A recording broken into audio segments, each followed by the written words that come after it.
नमस्कार दोस्तों, आज मैं एक बार फिर एक बहुत महत्वपूर्ण टॉपिक को लेकर आपके सामने आई हूँ।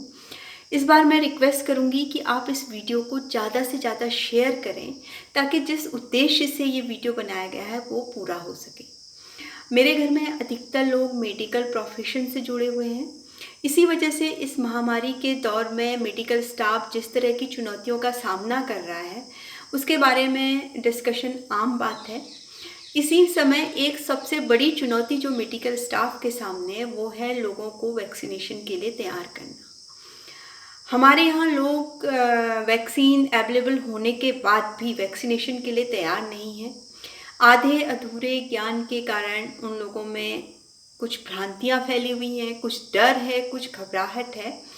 आज अपने इस वीडियो के माध्यम से मैं उन लोगों से कहना चाहूँगी कि आप वैक्सीनेशन से बिल्कुल ना डरें, बेझिझक वैक्सीनेशन कराएं, क्योंकि वैक्सीनेशन के बहुत सारे फ़ायदे हैं।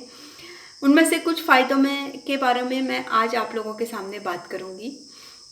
सबसे पहली जो बात है, वैक्सीनेशन हमें बाहर से, जिसको पैसिव इम्यूनिटी कहते हैं, वो देती है, जो हमारे इम्यून सिस्टम को बिना किसी बड़ी परेशानी के एक्टिवेट कर देता है।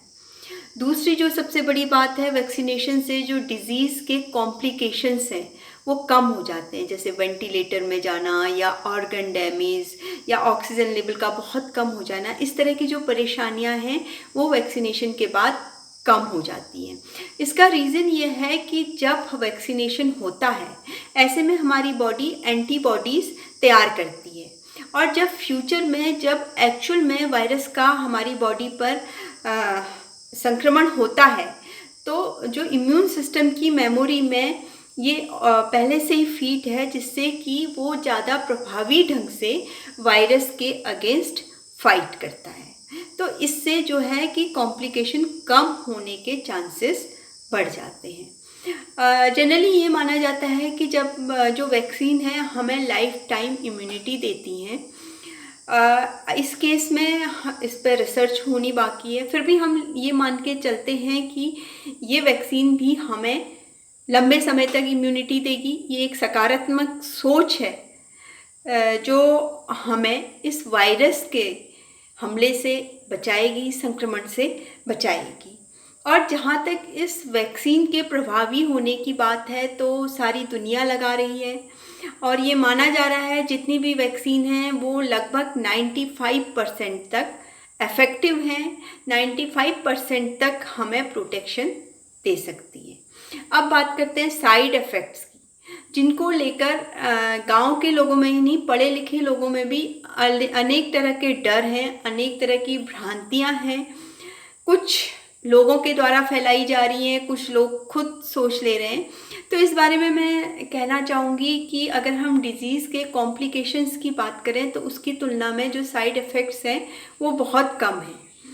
जो सामान्य साइड इफ़ेक्ट्स हैं वो जब हम बच्चों को भी वैक्सीन देते हैं वो थोड़े बहुत आते हैं, वो आएंगे, लेकिन कुछ समय के बाद चले जाएंगे। बाकी मैं कहना चाहूँगी, अगर आपकी ज़िंदगी रही तो जो साइड इफ़ेक्ट्स अगर कोई आता भी है तो उसके बारे में हम बाद में सोच सकते हैं, या उसका ट्रीटमेंट हम बाद में भी करा सकते हैं। जो एक और महत्वपूर्ण बात है वो है कि जब हम वैक्सीनेशन अपना करवा लेते हैं तो उसके बाद बहुत ज़्यादा चांसेस हैं कि हम अपनी ज़िंदगी बचा सकते हैं। बड़े बड़े हॉस्पिटल्स का जो हमारी डिज़ीज़ को ट्रीटमेंट में जो खर्चा आना है वो बचा सकते हैं, अपना टाइम बचा सकते हैं। कहा जाता है कि prevention is better than cure. इस केस में ये बहुत हद तक लागू होता है, क्योंकि अगर आप वैक्सीनेशन कराते हैं तो इसके बहुत ज़्यादा चांसेस हैं कि आप फ्यूचर में वायरस के संक्रमण को घर में रहकर आसानी से ठीक कर सकते हैं। लेकिन अगर आप वैक्सीनेशन नहीं कराते हैं, अगर कभी आप पर संक्रमण का हमला होता है तो बहुत बड़े चांसेस हैं कि आपको हॉस्पिटलाइज होना पड़े, या उसके जो कॉम्प्लिकेशंस हैं वो बढ़ जाएं।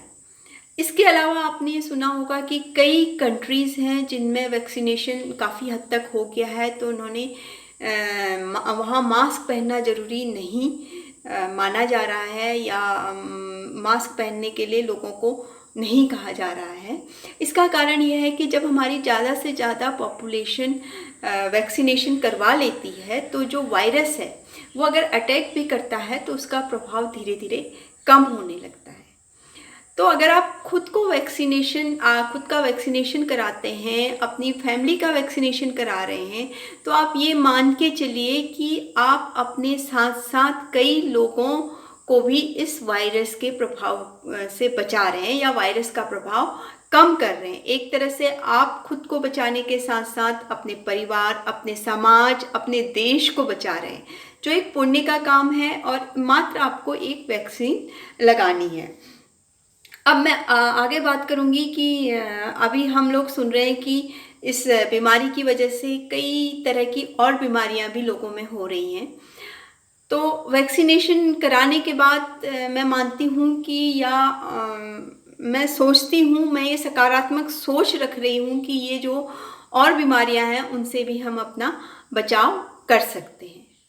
और जब हम किसी अंधविश्वास के पीछे, किसी चमत्कार के पीछे बिना सोचे समझे जा सकते हैं, तो एक तर्क, एक लॉजिक, एक वैज्ञानिक आधार पर बनाई गई वैक्सीन को लेने में हम क्यों डर रहे हैं, जिसके लिए कई लोगों ने दिन रात मेहनत की है।